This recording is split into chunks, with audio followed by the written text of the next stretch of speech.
Baik, halo, perkenalkan nama saya Michael Gentara Versito, saya dari Fakultas Kedokteran Unika Sugio Pranoto dengan NIM 21 P10047. Di sini saya akan mengerjakan untuk tugas MKU religiusitas, di mana saya akan memberikan reaction terhadap video yang uh, merupakan pemaparan materi pada hari ini, di mana video tersebut merupakan dokumenter yang dilakukan oleh dosen saya, di mana yang berjudulnya Jalan Terang Menuju Kematian. Jadi di sini untuk videonya akan membahas tentang kematian. Ada beberapa pertanyaan yang harus saya jawab. Di sini saya akan langsung saja menjawab pertanyaannya itu. Saya akan menjelaskan yang pertama, jelaskan secara ringkas ide mendasar dalam video ini. Yang pertama saya akan menjelaskan ide yang saya dapatkan dari video-video yang tadi sudah saya lihat. Yang pertama, kematian itu mendorong manusia untuk hidup sempurna. Kematian itu adalah puncak dari manusia untuk mengambil keputusan yang terakhir, di mana maka manusia itu akan berusaha untuk mengambil keputusan yang baik dan sempurna untuk bisa menyatukan dirinya dengan yang ilahi. Kematian itu untuk menyempurnakan hidup, untuk bersatu dengan ilahi. Maka kalau mendengar kata kematian, seseorang itu ditujukan di dunia ini untuk berusaha, berjuang untuk melakukan yang terbaik untuk bersatu dengan ilahi nantinya. Kemudian manusia meninggal itu perlu adanya persiapan. Ini ditujukan itu supaya manusia itu meninggal dengan harmonis, dengan damai. Untuk itu usahakan untuk hidup yang harmonis dengan penuh kasih. Nasib orang yang belum siap meninggal itu pada alam fana. Di sini ada dua alam yang kita ketahui, ada alam fana dan alam baka. Kematian itu merupakan pintu masuk ke dalam alam baka, dimana bila kita meninggal dengan harmonis akan lancar untuk masuk ke alam bakanya. Tapi jika tidak harmonis, maka kita akan pergi ke suatu tempat dahulu, misalnya api penyucian, atau tetap di alam fana ini dengan sengsara dengan lama yang tidak bisa ditentukan juga. Orang yang sudah mati itu tidak bisa mengambil keputusan, dimana keputusan untuk masuk surga atau tidak itu tergantung oleh kasih Tuhan dan doa dari orang lain yang beriman. Kemudian doa orang yang beriman itu akan didengarkan oleh Tuhan, dan juga doa termasuk untuk doa yang ditujukan untuk arwah tersebut agar bisa berpaling menuju ke alam baka. Kemudian untuk mempersiapkan kematian, kita harus hidup dengan kasih, menghilangkan ikatan dengan dunia, dan menjalankan perutusan ilahi sesuai yang diajarkan oleh Allah Bapa kita, sesuai yang tertulis di dalam Alkitab. Kita harus saling mengasihi, melayani sesama, ya, menjalankan nilai-nilai tersebut. Kemudian ada yang namanya praktik pesugihan.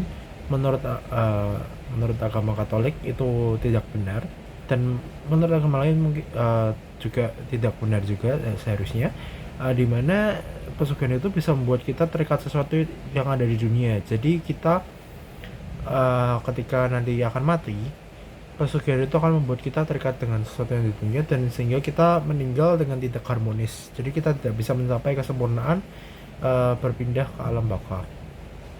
Kemudian untuk penyembuhan dengan doa. Penyembuhan dengan doa itu bukan yang membedakan itu bukan doanya harus apa, tetapi yang paling terpenting itu adalah niatnya untuk berdoa itu, dan ketulusan dalam hatinya dalam berdoa untuk sembuh. Tidak penting untuk misalnya doa dalam agama Islam atau doa dalam agama Katolik mana yang lebih ampuh untuk menyembuhkan, itu tidak penting. Yang terpenting itu adalah niat-niatnya dalam berdoa itu, untuk ketulusan dalam hatinya dan niat semangatnya itu. Kemudian sebenarnya arwah yang ada di Ravana ini itu bukan mengganggu manusia, tetapi mereka mencari perhatian dan menyapa. Mereka ingin didoakan oleh kita agar bisa berlanjut ke alam baka. Kemudian untuk kesimpulannya, jangan takut dengan kematian setiap orang itu, karena setiap orang pasti menghadapi kematian, dimana yang penting itu adalah bagaimana kita mempersiapkannya. Kematian itu merupakan pintu masuk ke alam baka, dan maka kita harus hidup sesuai dengan perutusan Tuhan dengan cinta kasih, jangan terikat dengan apapun yang ada di dunia ini. Kemudian untuk pertanyaan nomor 2, di mana di sini ditanyakan apa yang dimaksud narasumber dengan kematian yang harmonis? Bagaimana cara mencapai kematian tersebut? Tadi sudah saya jelaskan beberapa untuk kematian yang harmonis itu kematian yang tenang, kematian yang baik, dan bisa langsung bersatu dengan yang ilahi. Misalnya untuk kita yang Katolik, kita bisa langsung pergi setelah mati kita bisa langsung pergi ke surga, walaupun ada beberapa dosa yang kita harus sucikan di api penyucian terlebih dahulu.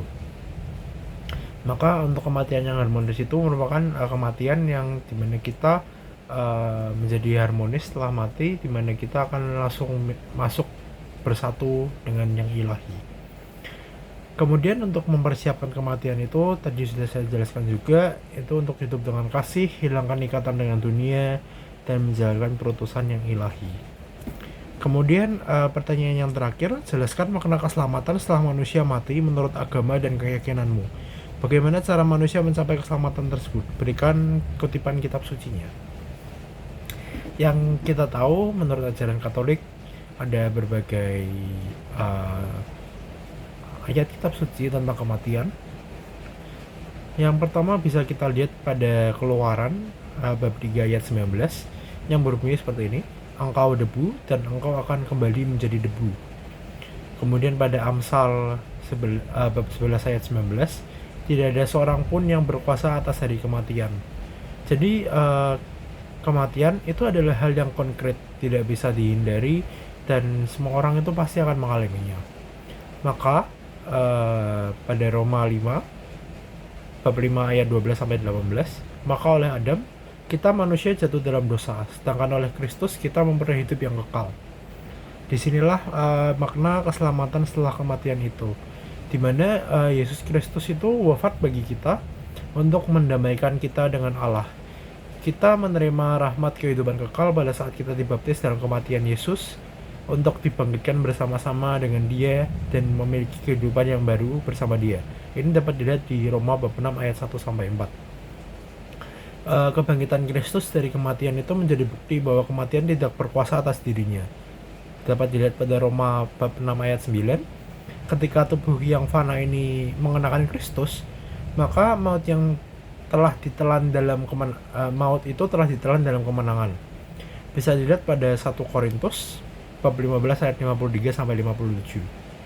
Maka dari sini makna yang kita dapatkan untuk keselamatan setelah kematian itu adalah kehidupan kekal bersama Allah, di mana kita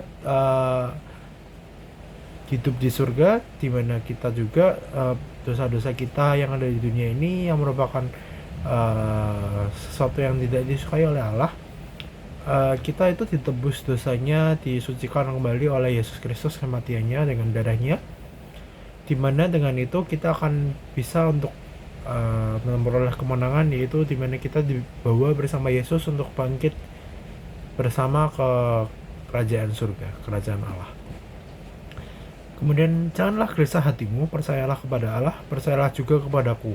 Di rumah Bapakku banyak tempat tinggal, jika tidak demikian tentu aku mengatakannya kepadamu. Sebab aku pergi ke situ untuk menyediakan tempat bagimu. Dan apabila aku telah pergi ke situ dan telah menyediakan tempat bagimu, aku akan datang kembali dan membawa kamu ke tempatku, supaya di tempat di mana aku berada, kamu pun berada. Dapat dilihat pada Yohanes bab 14 ayat 1 sampai 3. Di sini makna keselamatan kita setelah kematian itu kita bisa hidup abadi bersama dengan Kristus, di mana tempat Yesus berada, di situ kita juga berada. Hidup abadi di surga dan hidup damai di surga. Hal itulah yang diusahakan oleh Kristus pada kita manusia dengan darah penebusannya. Kemudian bagaimana cara untuk mencapai keselamatan tersebut? Di sini bisa dilihat pada kitab Ibrani bab 9 ayat 27. Manusia ditetapkan untuk mati hanya satu kali saja, dan sesudah itu diyakini. Pada saat inilah kita diminta untuk mempertanggungjawabkan segala perbuatan kita, dan akan diadili sesuai dengan perbuatan kita. Sebab tidak ada sesuatu yang tersembunyi yang tidak akan dinyatakan, dan tidak ada sesuatu yang rahasia yang tidak diketahui dan diumumkan. Pada Lukas 8 bab 8 ayat 17. Pada saat itu seluruh bangsa yang akan dikumpulkan di depan tahta Kristus, dan dia akan mengadili semua orang, baik yang baik akan dipisahkan dan yang jahat dengan yang baik akan dipisahkan dengan yang jahat, seperti memisahkan domba dan kambing.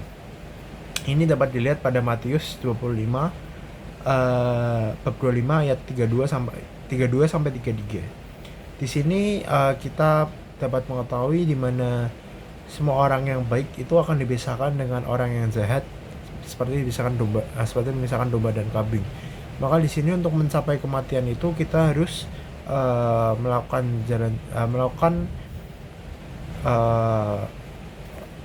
pesan-pesan dari Kristus, menjalankan perutusan ilahi sesuai dengan jalan cinta kasih, melayani, dan sesuai apa yang diajarkan oleh Bapa kita kepada kita untuk saling mengasihi dan melayani, dan juga hidup dalam kasih sayang dan kesabaran.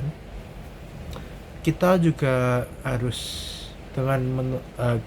dengan mengikuti ajaran itu, maka kita bisa masuk ke dalam yang baik. Dengan yang baik ini, maka kita akan bisa untuk mencapai ke surga dengan Allah itu sendiri. Dimana untuk mencapai ke surga itu terkadang kita juga harus melalui api penyucian juga, dimana dosa-dosa kita akan diadili juga, kita akan diberikan hukuman atas dosa-dosa kita dalam api penyucian tersebut. Walaupun begitu, namun pada akhirnya kita akan beranjak ke surga. Tapi maka dari itu kita harus hidup sesuai dengan ajaran ilahi, di mana kita harus saling mengasihi, saling melayani, dan yang paling penting juga mengasihi sesama manusia, atau bisa disebut juga untuk menjunjung tinggi kemanusiaan, di mana kita memperlakukan manusia itu sama dengan satu dengan yang lainnya. Sepertinya seperti itu saja dari saya untuk tugas MKU Religiusitas kali ini. Terima kasih.